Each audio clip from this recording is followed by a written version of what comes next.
the Yankees managerial position will not have an opening for at least the next 3 years, as Aaron Boone officially gets an extension for 2 more years after this one. What's going on, guys? The King of Under 61st Street. I'm back with another video, and it was kind of obvious the Yankees were going to give Aaron Boone at least 1 more extension. Both sides seem to be in favor of each other. Aaron Boone wanted to be here. Hal Steinbrenner and Brian Cashman seemed to like Aaron Boone. This did not come out as any shock. It is newsworthy at the end of the day. Aaron Boone gets the 2-year deal, takes him through the 2027 season, meaning it will take him to the decade point being the Yankees manager. Now, the real question here is did he deserve this? This is what I'm seeing all over social media. Did Aaron Boone deserve this extension? There's a lot of ways you can go about this. Of course, he's one of the least accomplished managers the Yankees have had because he hasn't won a World Series. But on the other hand, he still has not in his career had a losing season. And he's taken the Yankees to the ALCS 4 times with 1 World Series appearance. This is more than most managers in Major League Baseball have had in their entire career. Now look, it's hard to judge Aaron Boone as a manager because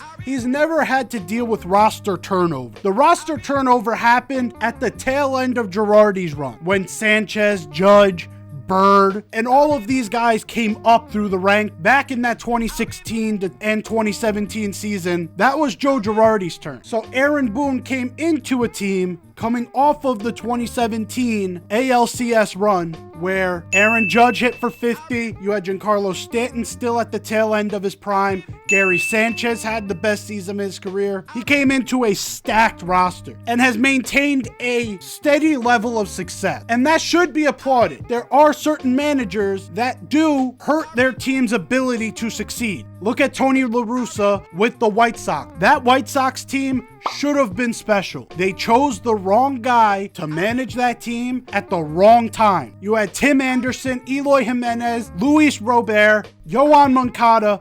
What do these guys all have in common at that time? They were young. And what did they do? They went out and got the oldest manager in Major League Baseball. A guy who is a stickler for the old way of play. And what was that White Sox team? That White Sox team was the opposite of that. They were the epitome of new school baseball. And that rift in that locker room between manager and players unfolded into what we see today, where Tim Anderson is on his last legs, Yoan Moncada basically on his last legs due to injury, Eloy Jimenez is in the Tampa Bay minor leagues, and Luis Robert is coming off of the worst season of his professional career, with the White Sox being the worst team in Major League Baseball history. All because they made one bad mistake and chose the wrong guy to man the spot at the wrong time. It fucked up momentum. They moved off of La Russa, chose a new guy. He wanted roster turnover. That in turn made this team into a dumpster fire. So things could have gone completely sideways, coming off of an ALCS loss in Game 7 in 2017 with Joe Girardi, going to a former Yankee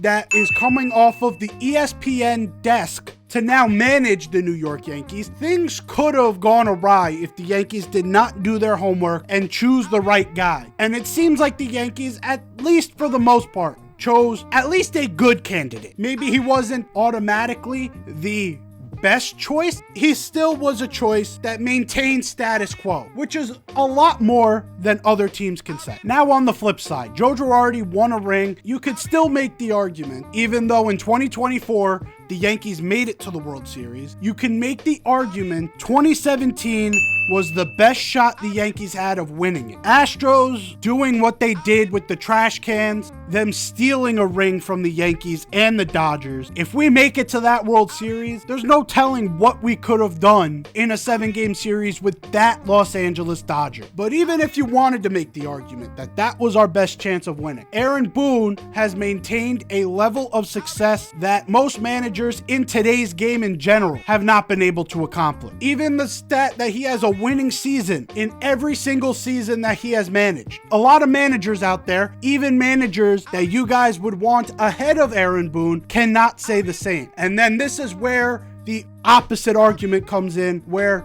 Aaron Boone's tenure is basically due to the players and has nothing to do with Aaron Boone. And this is where you start getting into the negatives of why Aaron Boone maybe shouldn't have gotten this deal. Some of the decisions in game that he has made have been reckless and have been overall detrimental to the Yankees' success. And we have one as recently as the 2024 World Series. Game 1, you had Tim Hill and Nestor Cortez up in the bullpen to go up against Freddie Freeman. Tim Hill just gave you a spectacular ALCS to help you get to the World Series, and Nestor Cortez is coming off of an injury where he hasn't played all postseason, hasn't played in over a month, and you go with Nestor Cortez. And you know the saying, you're an idiot until you're a genius. Well, there's a reason why people will call you an idiot for moves like this. It's because 9 times out of 10, you get the result you got. Freddie Freeman hits that grand slam. If he doesn't hit that grand slam and the Yankees win game 1, there's no telling what we could have done in that series after we won a game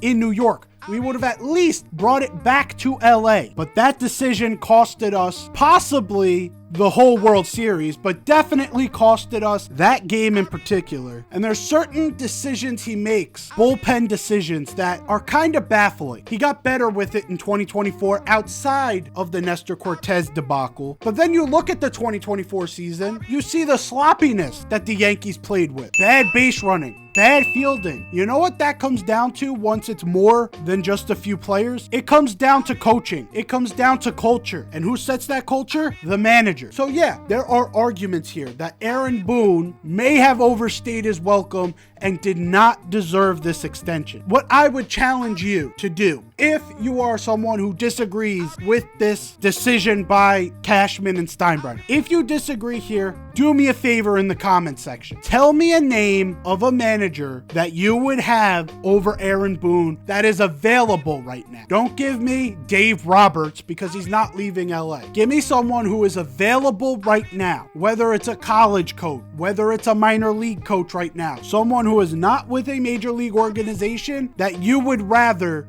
manage this team over Aaron Boone. Because once you start looking, you'll start realizing that these options start to thin out real quick. So is Aaron Boone the perfect manager that 100% deserved this contract extension? No, probably not. Is he possibly the best option that the Yankees have at the moment? Yes. So I'm happy the Yankees got this done so it's not a black cloud hanging over the Yankees' head, especially if we make a deep playoff run here, especially with the signings we made this offseason. I don't want things crashing down because of a managerial issue. At least we have a few years of stability. But let me know what you guys think. Do you think that I'm off base here? That Aaron Boone needs to go and you have a name in mind? Tell me which names you have in mind that could have been the manager of the New York Yankees in 2026 and beyond. Like the video if you enjoyed. Subscribe if you're new. I'm out of here. Take care and peace.